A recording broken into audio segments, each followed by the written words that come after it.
All right, good morning and welcome to Norcal PTAC's webinar, which we're holding in partnership with Caltrans today, how to get Disadvantaged Business Enterprise or DBE certified.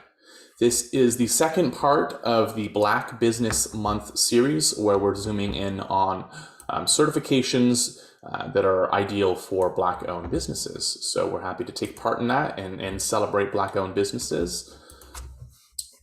My name is James Forrest. I'm a program coordinator and a procurement specialist here at Norcal PTAC. I'll talk about who Norcal PTAC is in a second.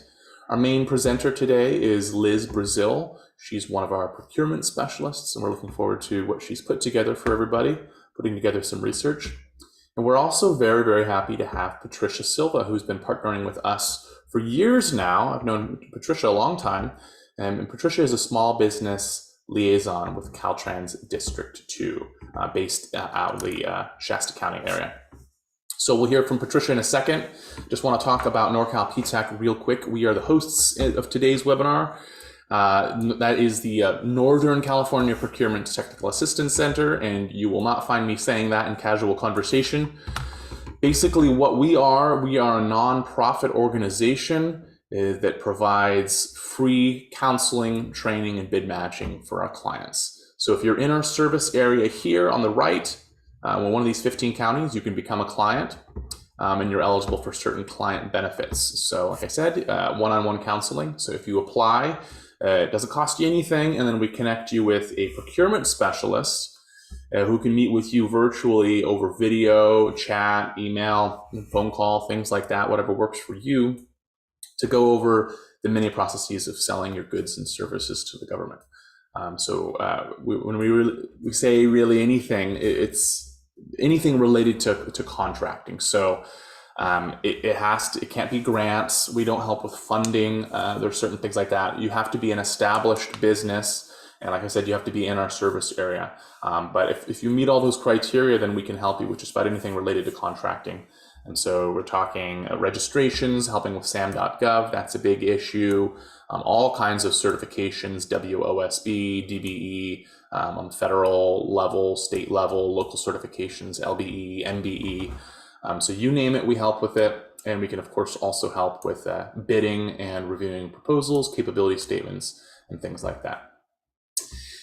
We can also set you up with a bid matching profile. This is pretty cool. What it does is it grabs all of these opportunities from all the different databases across the internet and across the country, scrapes them together, and then shows you what matches criteria that you work with your procurement specialist to put in our system.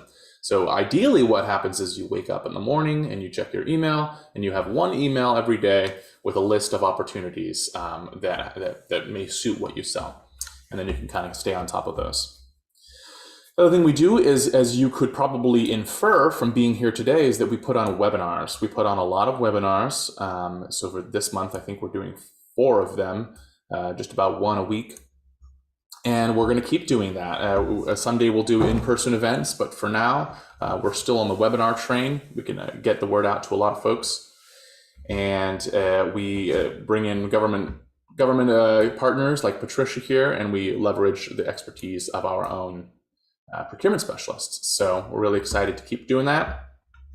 And just to let folks know a little bit about our organization, we're funded by the Defense Logistics Agency along with the Governor's Office in California.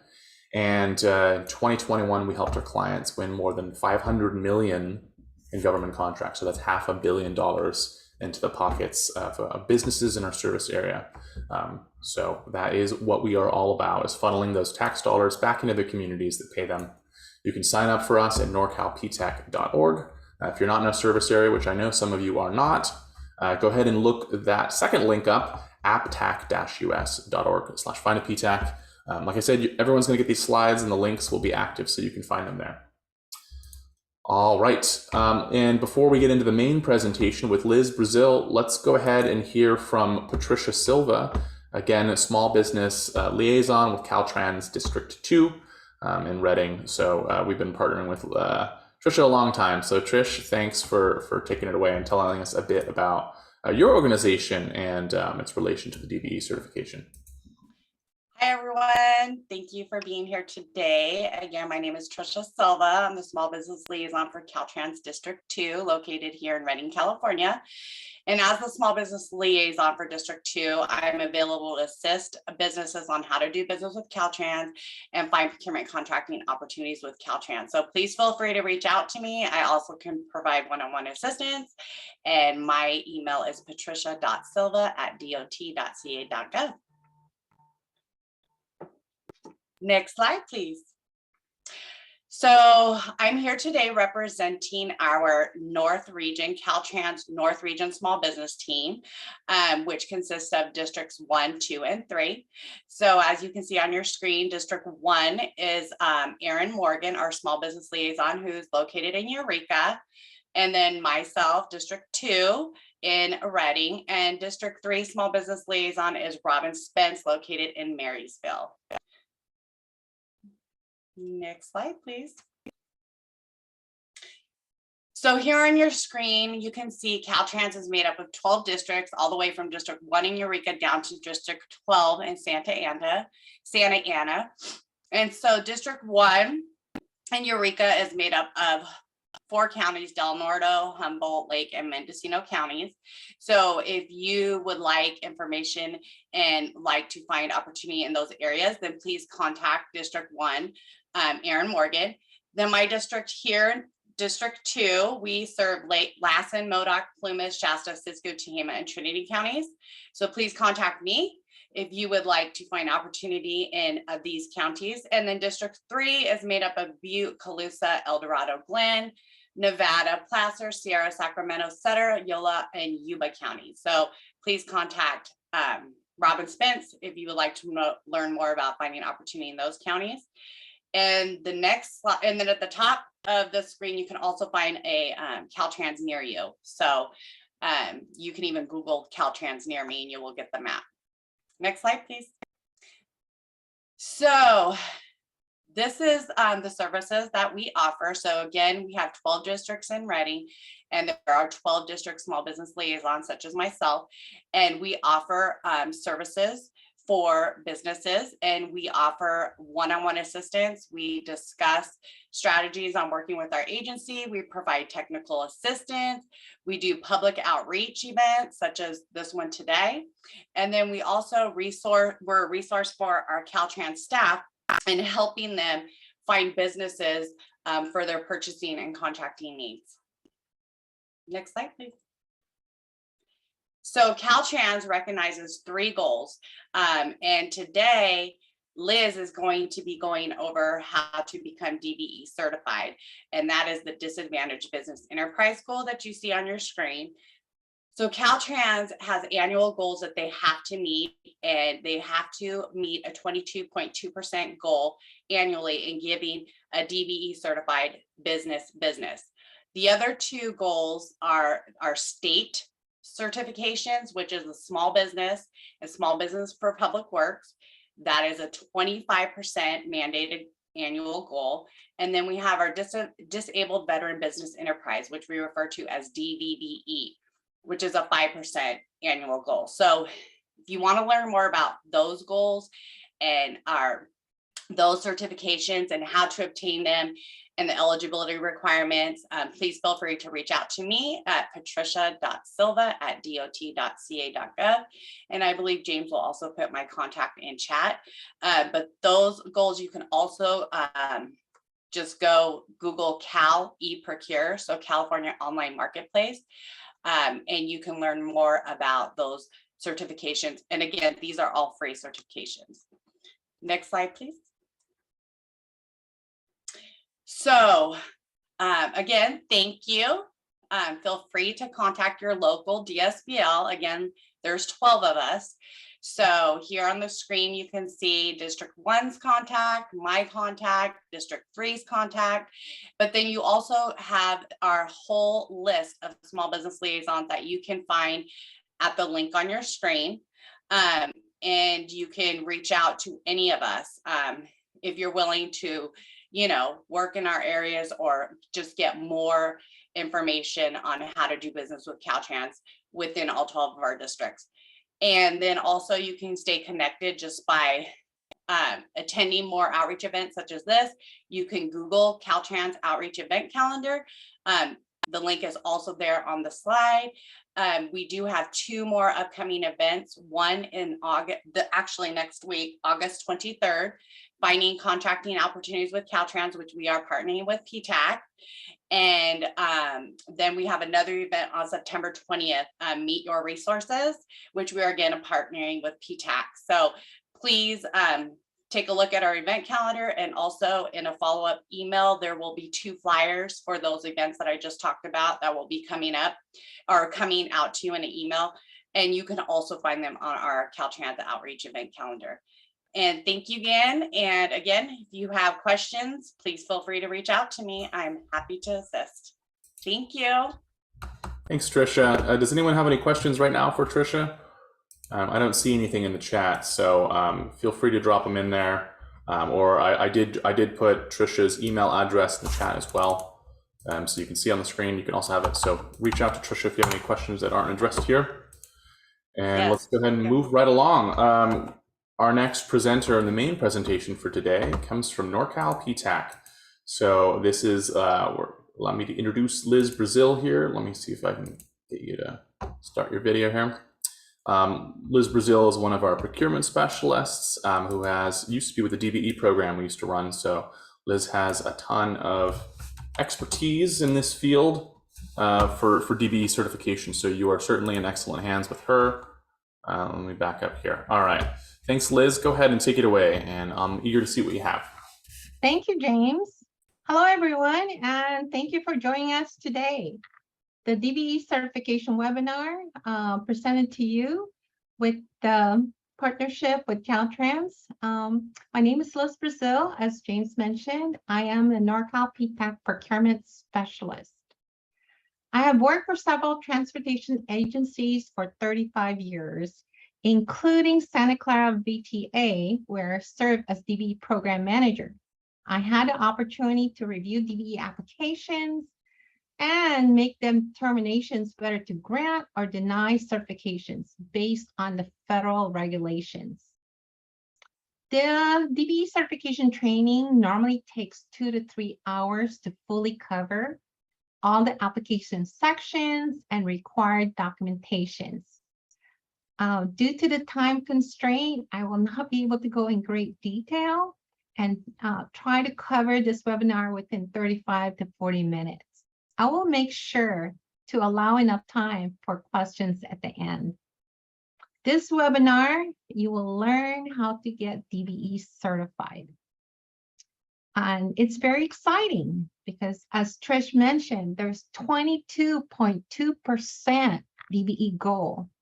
And that means if you have $1 million contract, 220,000 will need to go to a DBE firm or otherwise provide a good faith effort.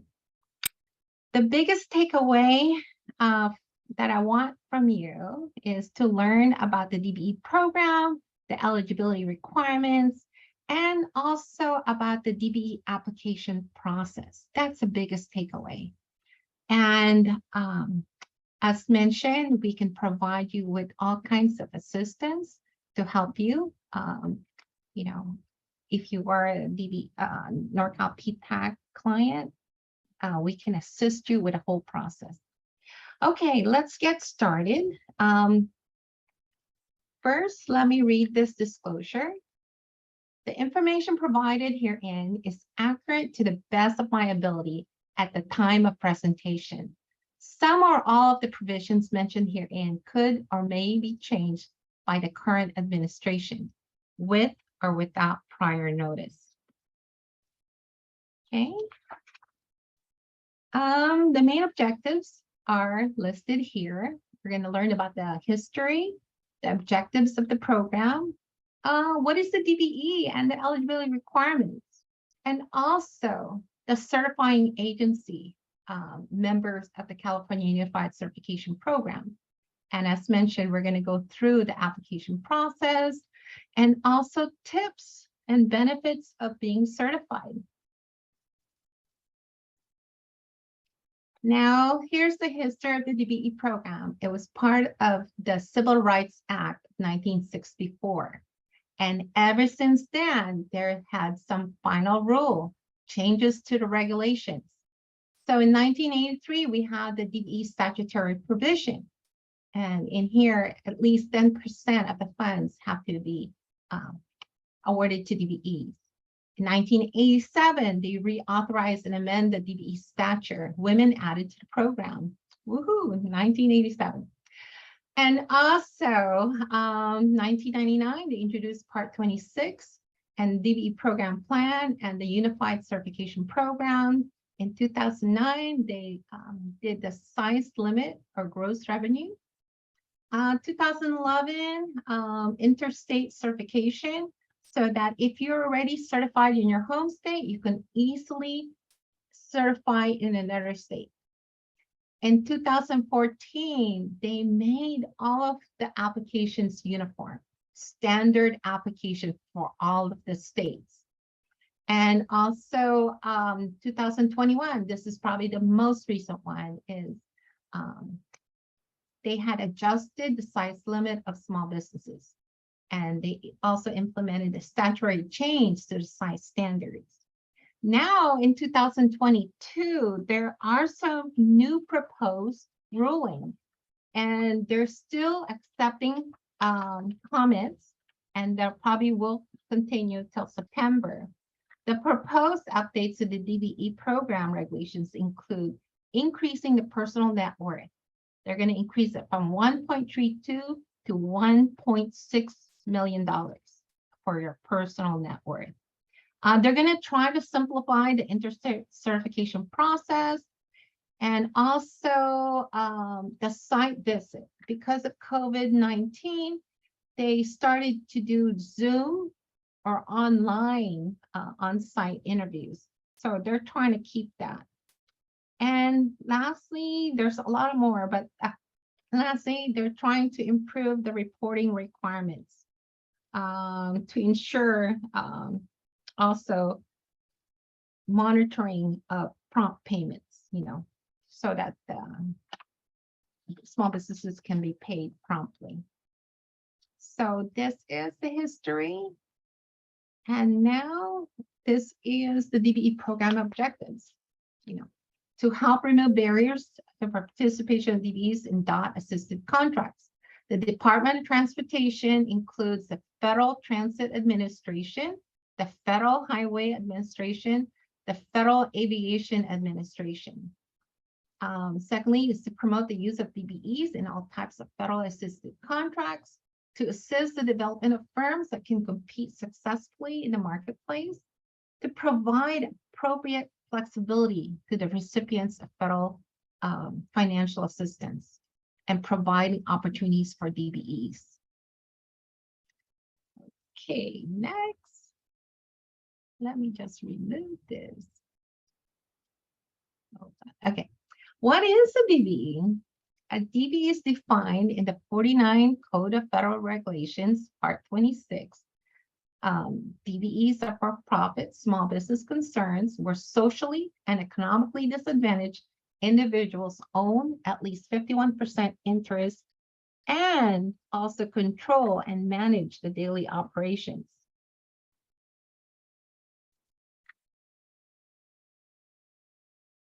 Yeah. I guess my, okay. I'm locked up. James? I haven't done anything. Is it frozen? Yeah. Just go ahead. You're clicking on the screen and it's not working? Yeah. What about your arrow keys? Oh, there we go. Thank you. Okay, the eligibility requirements. Ownership. Your business must be 51% owned by socially and economically disadvantaged individuals. Socially disadvantaged includes female, Black Americans, Hispanic Americans, Native Americans, Asian Pacific, and subcontinental Asians.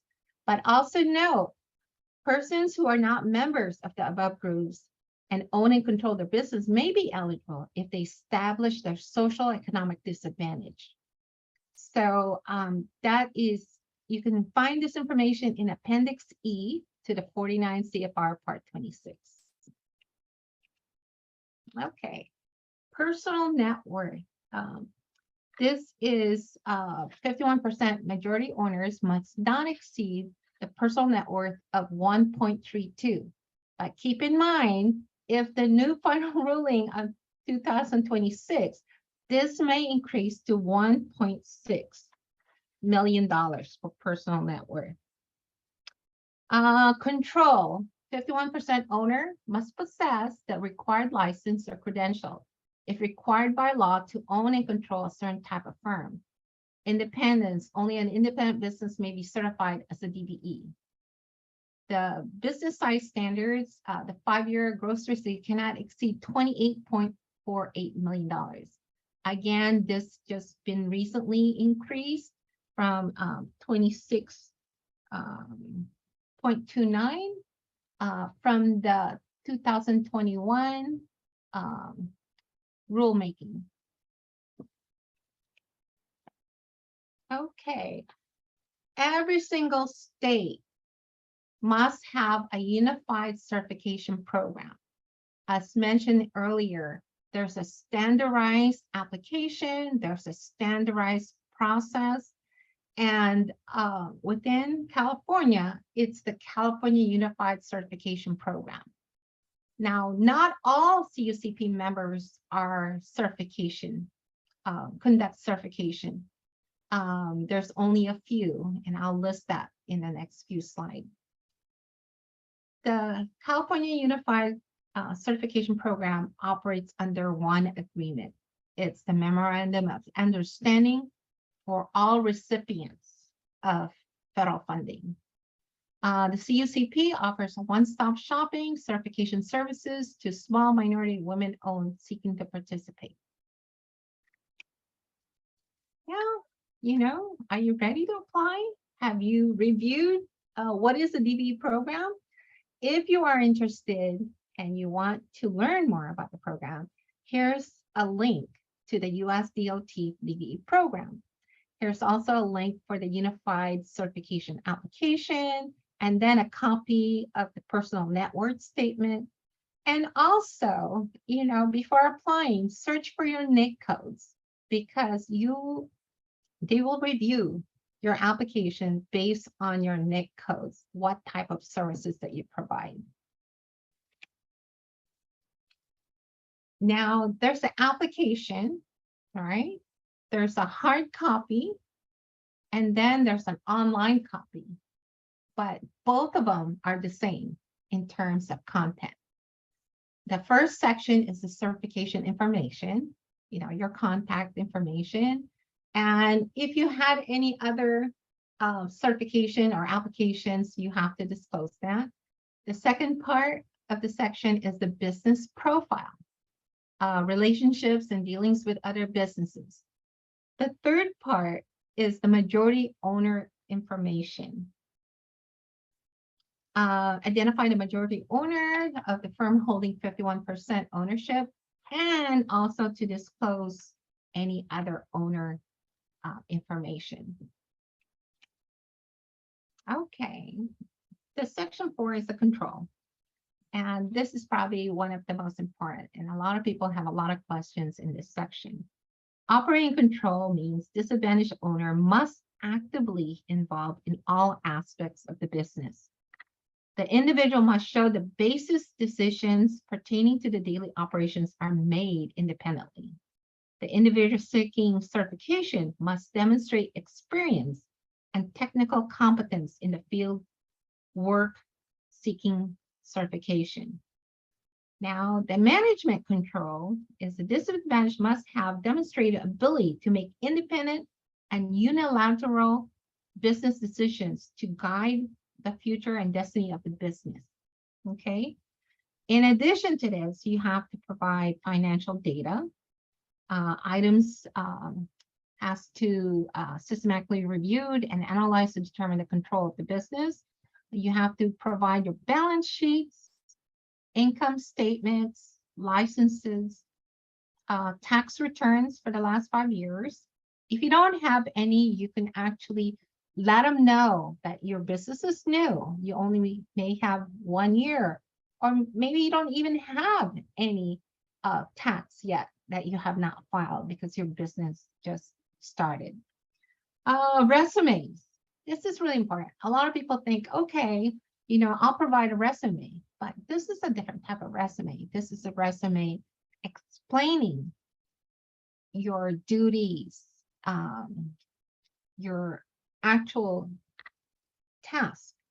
For example, it's not just a matter of a resume where you're applying for a job. This is actually a resume that says, okay, you know, I handle all of the payroll, I handle all of the marketing, I handle all of the hiring and firing, you know, all the things pertaining to the business.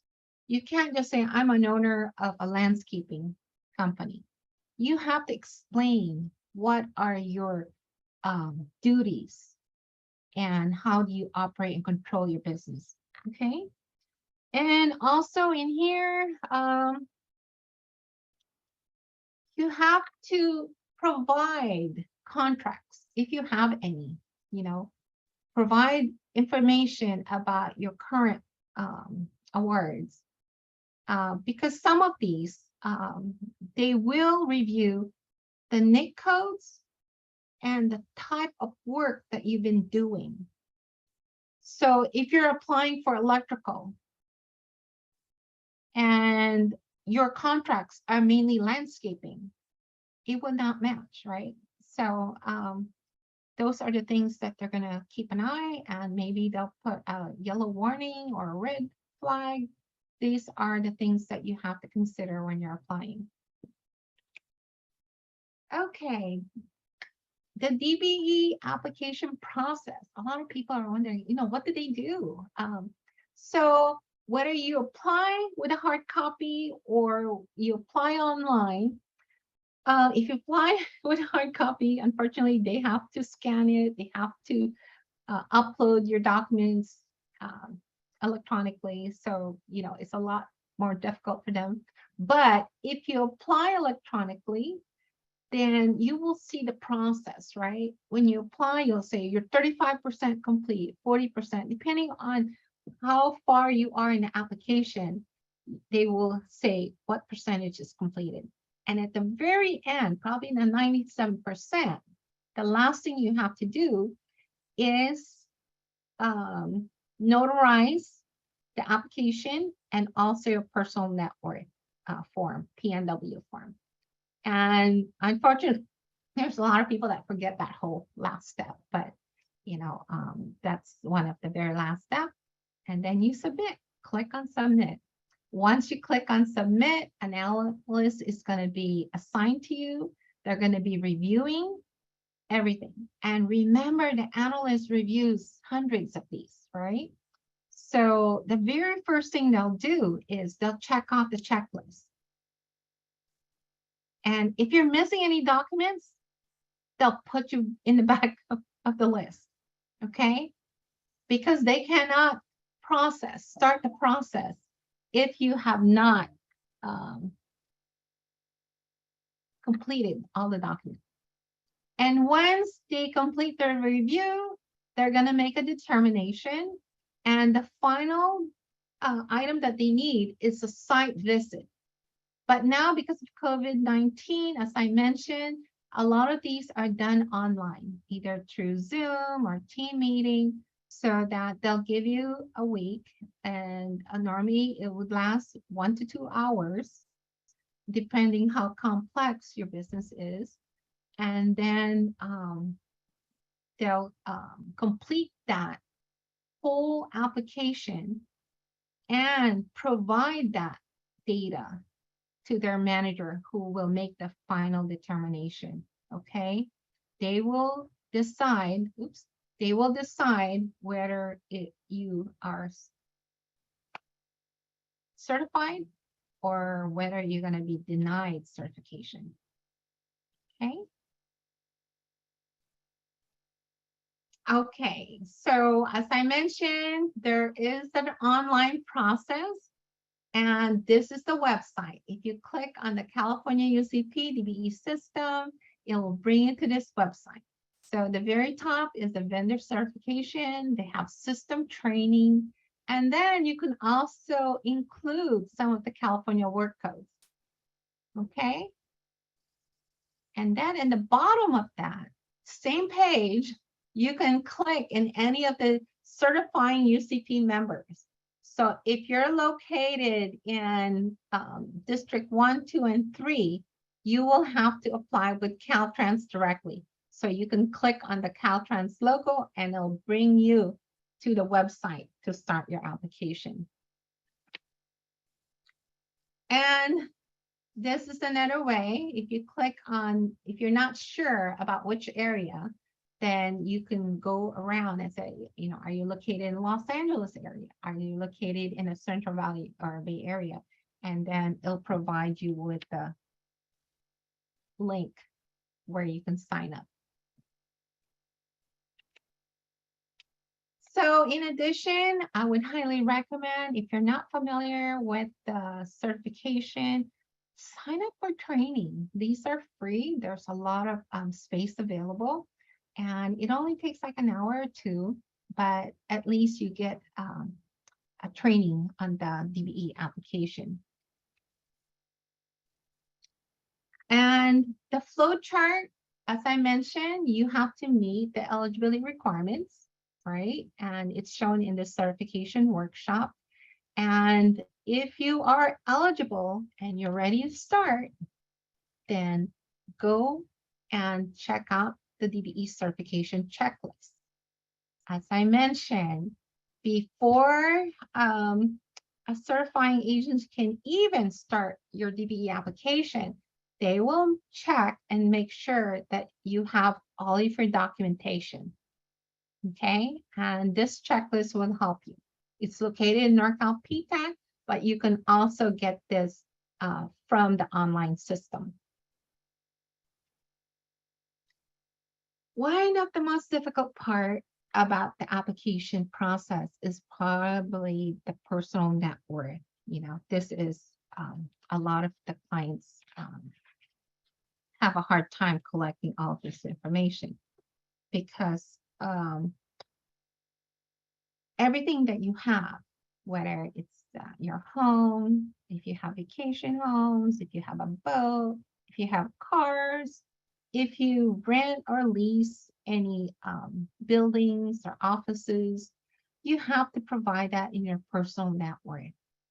And it's pretty extensive because sometimes if you have stocks or if you have educational accounts, you have to disclose all of that.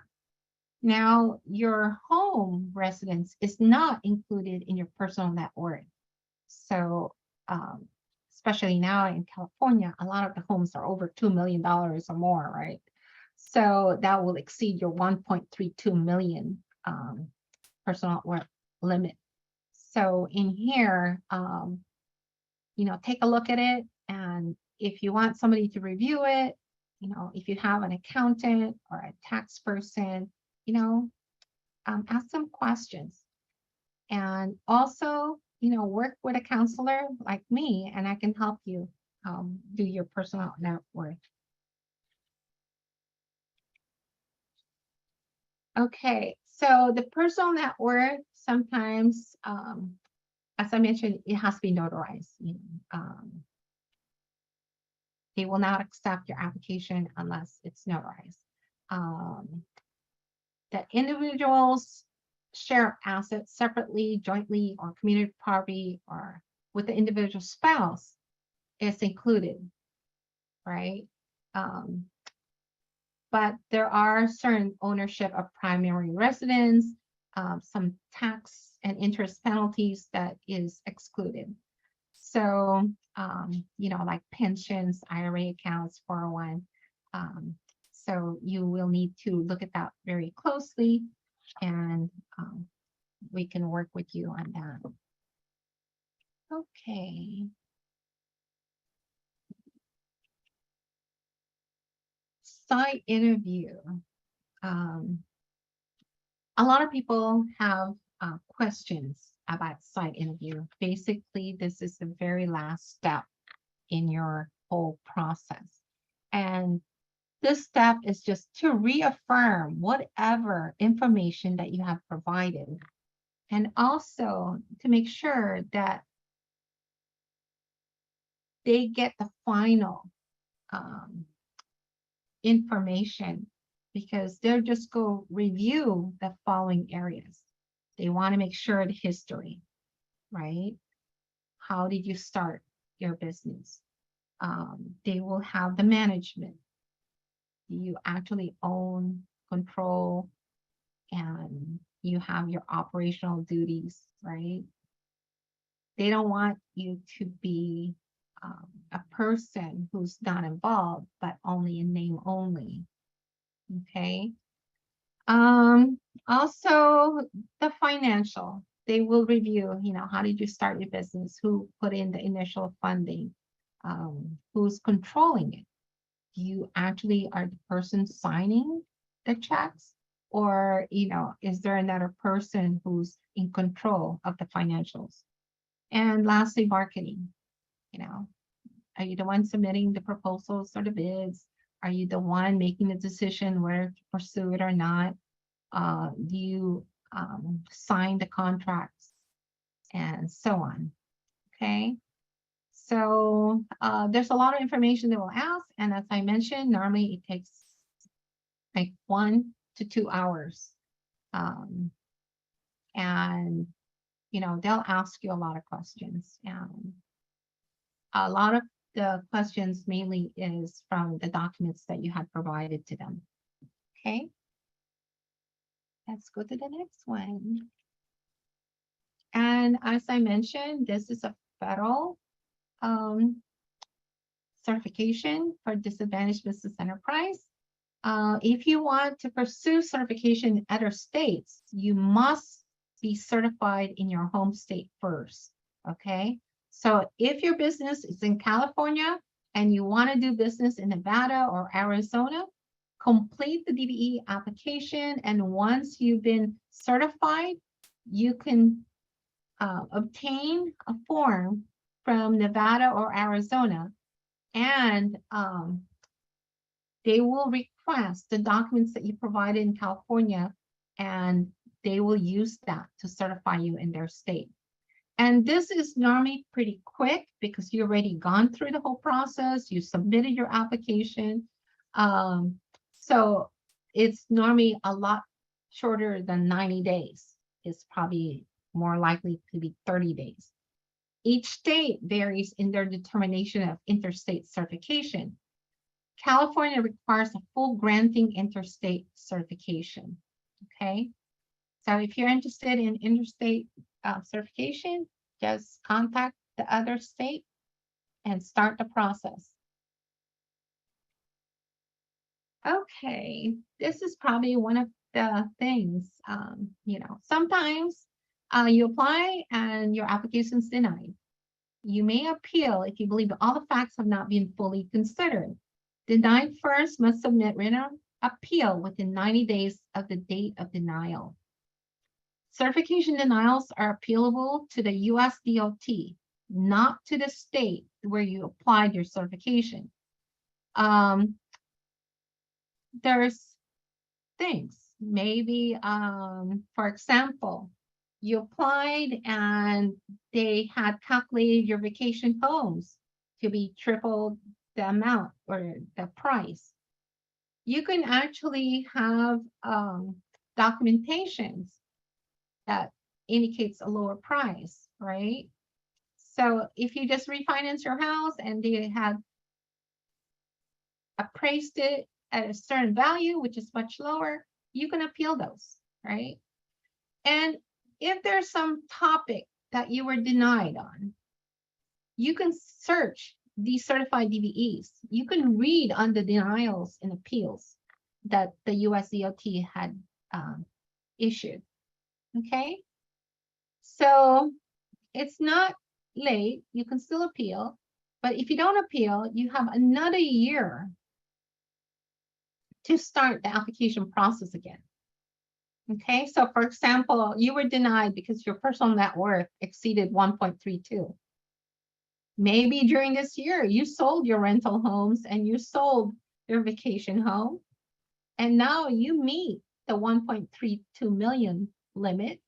You can reapply, but you have to wait a year. Okay. Application tips. The applicant firm has the burden of proving eligibility. Okay. The next one is use the supporting document checklist. It's provided to you and let it help you prepare your application package. Okay. You want to be able to pass so that they can complete the review within 90 days. Because if you don't have a complete package, the time periods restart, right? And you don't want to do that. Don't forget to notarize the affidavit of certification. Okay. Those are the things that you have to do right before you apply. Complete each section of the application. They will not allow you to submit unless you complete it, but in the hard copy, you may miss that. Be responsive to reviewers' requests. If they send you an email that they need additional documents, respond to them at your earliest convenience. If you don't, they can stop the whole application process, right? Because you are non-responsive. And on the on-site interview, be prepared. Discuss all aspects of your business during the on-site, because this is your final step in order to get certified. Okay. The benefits of certification. It's recognized by transportation agencies in California. You're going to be included in the California UCP database that is used by prime contractors, agencies, local, state agencies, and federal. It expands opportunities to participate on federally funded contracts. And just like Caltrans, they have a 22.2% DBE goal. You want to be part of that project or program, all right? And you can do that by helping meet the goals. Become accessible to prime contractors, fulfilling the participation. Remember, if they fail to meet the 22%, they have to provide good faith effort, right? And so it's easier and less riskier to just meet the goal instead of hoping that you had met the good faith effort. It increases opportunities to network, you know. A lot of times, you know, you'll be invited to pre-bids or procurement fairs by the prime contractors. So these are increased opportunities. You're certified, now what? You know, these are the things that we love to work with you, because we can help you. We can help you market your firm. We can help prepare, be proactive. You can network with other firms and agencies, and stay informed of upcoming opportunities. Just because you're certified doesn't mean that you're going to get a contract, okay? There's still a lot of work to do. And by networking with the primes and local agencies, it would help you. It will help you grow your business. And as James mentioned, we have a webinar or training once a week, you know, and it's a great way to participate. And also, you know, this is co-sponsored by Caltrans, District 1, 2, and 3. Okay, with that, I'm going to turn it over to James. Okay, great. Thanks, Liz. I appreciate you going through all that information. It's really helpful to have it all in one place. So some things I know, and connecting all the dots is really helpful. We do have a lot of questions, so we got plenty of time to go into those. Just real quickly, I just want to reiterate that this is the second part of a 3-part series for Black Business Month. The next and final installation is going to be the How to Get 8A Certified. It's a business development program with Mary Jo Juarez and Julie from the SBA.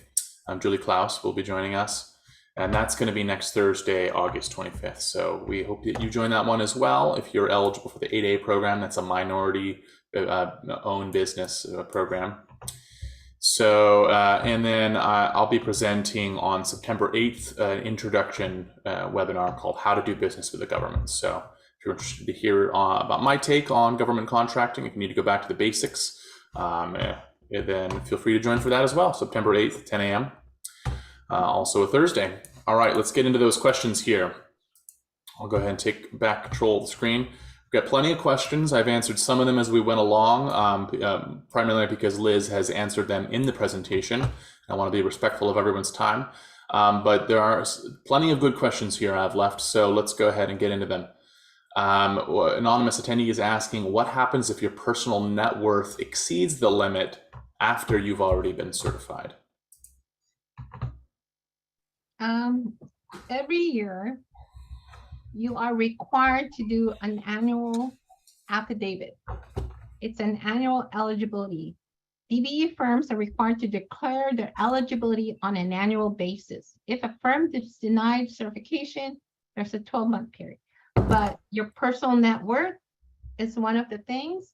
If you had a change of ownership, you have a change of address, any changes to your business, you must declare on an annual basis. So you may be certified the first year, but the following year you may exceed that personal net worth limit. So you'll be taken out of the program.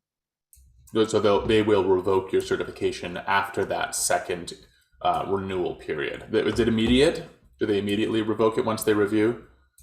Or is there a grace period? Normally it's pretty quick. Okay. Now, how quick? Maybe 30 days. Okay. But they will review those on an annual basis to make sure. And any contracts that you are awarded when you are DBE certified will continue. But any contracts after you're been decertified, you are no longer eligible on the program. Great. And so a couple people also had questions, just a little bit more about who exactly recognizes the DBE certification and what sort of agencies it's used for. Could you go into a little more about that? Folks are asking, is it for federal agencies? Is it for state agencies only? Is it for the DOT or?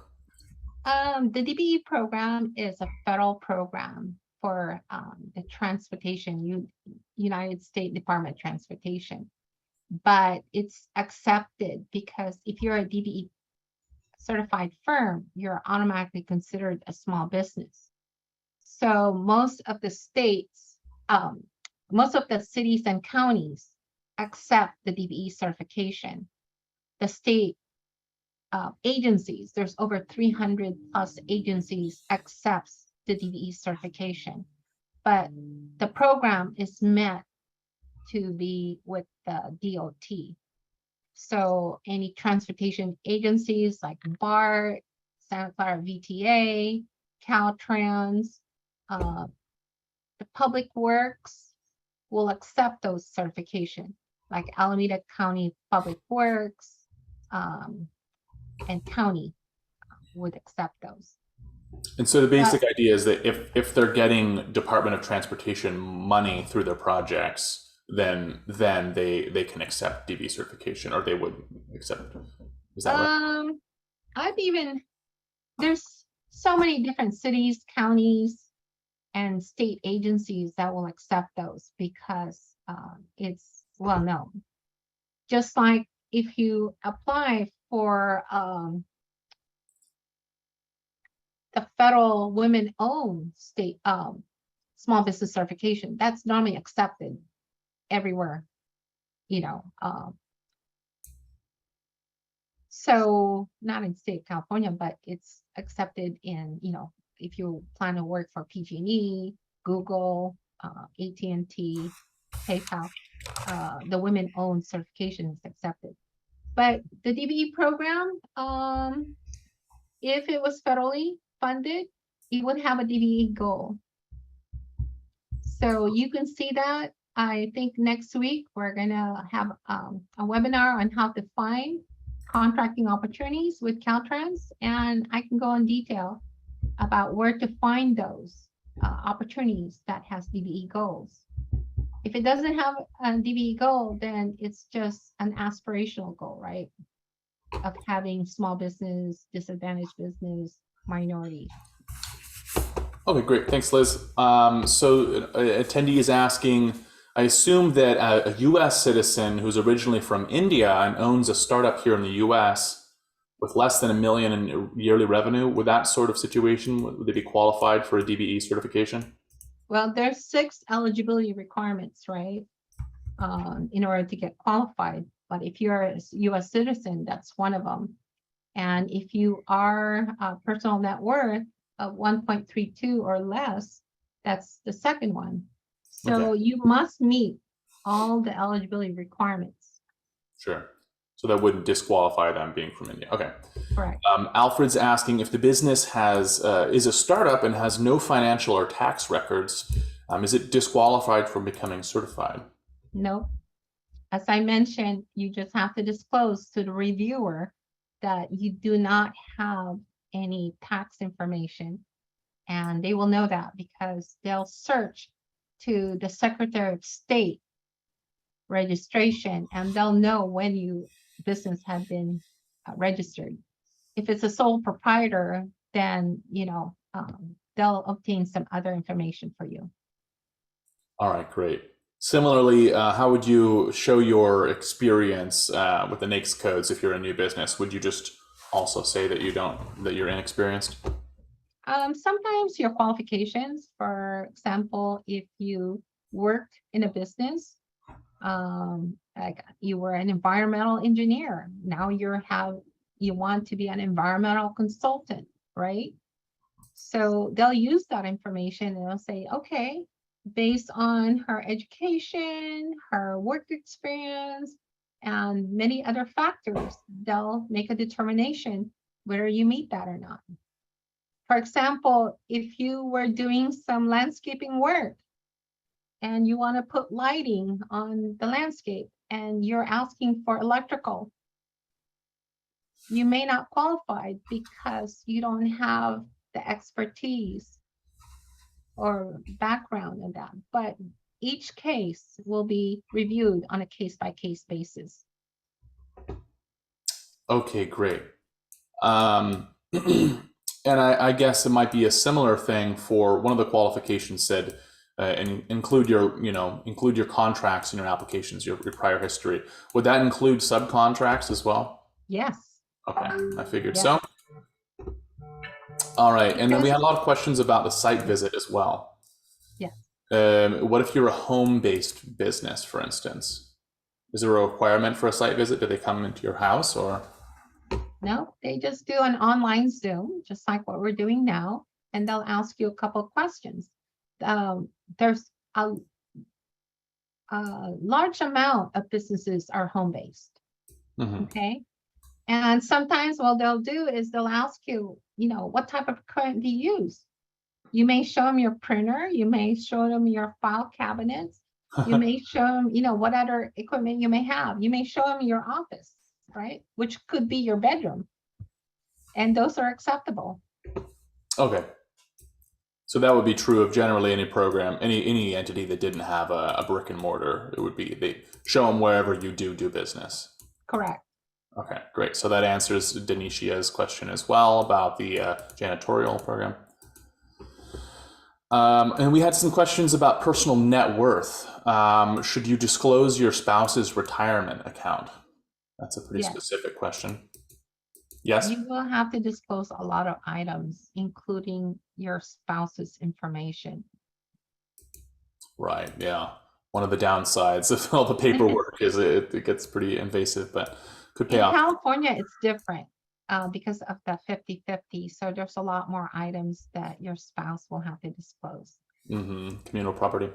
Well, a lot of times too, there's a couple things. For example, the spouse had funded your business, right? So Yeah. there's a lot of things that, the reviewer may go into because they have to determine, is this actually your funding or your husband or a joint account, right? So, yeah. All right. Jay Leon is asking, is there somewhere where their information is stored or available to view? I assume through the application process or after submitting. So when you create an account and start your application process, you have access to it from the beginning to the end. So you can look at your documents that you uploaded, you can look at information that you provided, you can update those. But once you submit it, you cannot make any more changes. Okay? But you can. That's why it's very important that, you have somebody review it, an accountant or, a Norcal PTAC counselor review your application before you submit it. Because once it's submitted, they have to make a determination based on that information. Unless they have asked you for additional documentation, then you can update it and provide more, but it cannot be less. Okay, great. Is the certification program also recognized by the Supplier Clearinghouse Diversity Program? The Supplier Clearinghouse is with the California Public Utilities Commission. That is not a federal program nor a state program. But, a lot of things, they may have reciprocity. If you're DBE certified, they may accept that. Because some cities or counties, if you are DBE certified and the requirement is that you're a small business, they may have a reciprocity and said, oh, I'll accept that for small business. Okay, great. We do have a few questions left. It's almost 11 now. Just want to let folks know that they should be redirected towards a survey. Let us know how you felt about the webinar today. We'll also be in the email, the follow-up email everyone's going to be getting. And just want to thank everyone if you have to jump off early, but we do, I think, is it all right, Liz, if we stay around for a few extra questions? Yes, of Okay, course. great. All right. So let's keep going here. Does the DBE have opportunities for any of us who are service-oriented businesses, service-based? What type of service? Amber is not mentioning. Amber, if you want to reiterate, I'm not sure we'll have time to get back to it, but yeah. There's so many different services that you can provide. A lot of times, people say, okay, I do catering. Can I be DBE certified and provide services, catering services? Yes, because a lot of times some transportation agencies have ground opening. And if there's a ground opening, they may require a light, lunch or food, and they will search for DBE certified firms before they go out. So it is, any type of service you can do. Janitorial services, every single Caltrans especially hires janitorial. So, don't limit yourself. Get DBE certified and we can help you through the process. All right. All right. Thank you for that question. If you are applying for the AC DBE, the airport certification, do you still need to apply for the DBE certification if you want to be DBE certified? In the online application, you can click if you want to apply for both or just one. So you have that option. Okay, that's good to know. Yeah. Okay. And someone's asking who has access to the information once all this information that they're uploading in the DBE application portal. There's a privacy clause that, they will not disclose your information to anybody unless you request for interstate certification. So you have access, and also the agency that you're applying with. Okay, all right. We have some folks thanking us here. Yes, this webinar is going to be sent out to everyone. It's recording right now, so you'll find it on our website. We're going to email everyone who registered. All right. Okay. This is maybe a little more in depth than we can get here. Someone's asking, how do you find a previous contractor bid when you're trying to figure out how much to bid? Maybe that's a question about pricing that we can redirect them towards our website and past webinars. Well, actually, next week, when we do how to find Caltrans contracting, we will go through the links where you can find those. So if you're interested, sign up for next week, and I can go in greater detail, because that will show you the passwords and also the bids that they submitted. Great, and that's going to be on Tuesday the 23rd. Let me go ahead and copy that information into the chat here. Caltrans event schedule Tuesday the 23rd. Let's see. Let me just drop it in here. All right, that's the calendar for Caltrans, and Liz and I will both be presenting there as well. Yeah, I would just like to add that, it's really to your advantage to get certified. As mentioned by Patricia, there's small business certification with the state, there's a disabled veteran certification, and also there's the California Unified Certification Program with a disadvantaged business enterprise. This will help you, and I can't say enough about it. All right. All right. Thank you so much, Liz, and thanks for everyone. If your question wasn't answered, go ahead and reach out to us or your local PTAC if you're not in our service area, and or reach out to your procurement specialist if you already have one. But if you're not a client yet, we'd love to see your application, and we'll hope to see you at future webinars. And thanks everyone for coming, and thanks Liz for putting all of this research together. We really appreciate it. And thanks also. You're most welcome. Thanks to Tricia for joining. All right. Bye everyone. Bye now.